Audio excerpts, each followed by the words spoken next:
And it ends with a vision for a party built on proven conservatism.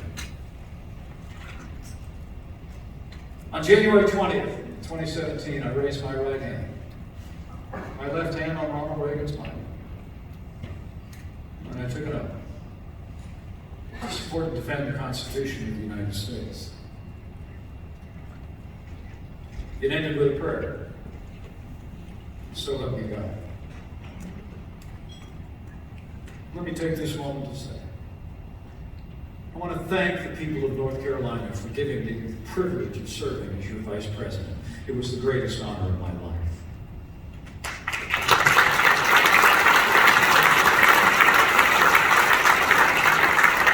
Without that oath, my son, the Marine, often reminded me, Dad, you took the same oath I took. So I have. January 6th was a tragic day in the life of this nation. And thanks to the courage of law enforcement, violence was quelled. We reconvened Congress the very same day. It gives me no pleasure to say it, but on that fateful day, the American people deserve to know that President Trump demanded that I choose between him and the Constitution. Well, I chose the Constitution, and I always will.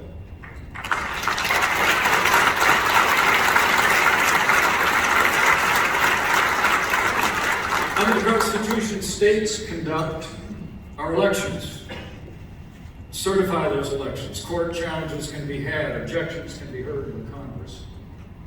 But let me say, we can never allow the Democrats to nationalize our elections.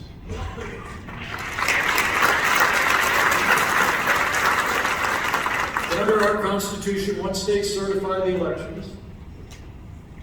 Article 2, Section 1 reads that the President of the Senate, the Vice President, shall, in a joint session of Congress, and I quote, open all the certificates and the votes shall then be counted.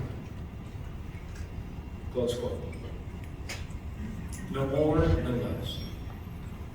But despite the fact that the Constitution provides the Vice President with no authority to reject or return votes to the states, my former running mate continues to insist that I have the right to overturn the election. President Trump was wrong then, and he's wrong now. I had no right to overturn the election.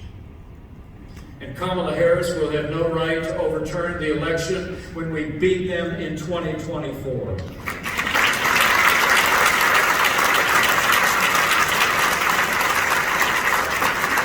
I'll always be grateful for what President Trump did for this country. I've often prayed for him over the last 2 years, and always will. I had hoped he would come around to see that he'd been misled about my role and my duties under the Constitution that day, but it was not to be. So let me say from my heart to my fellow Republicans, I believe the Republican Party must be the party of the Constitution. Amen.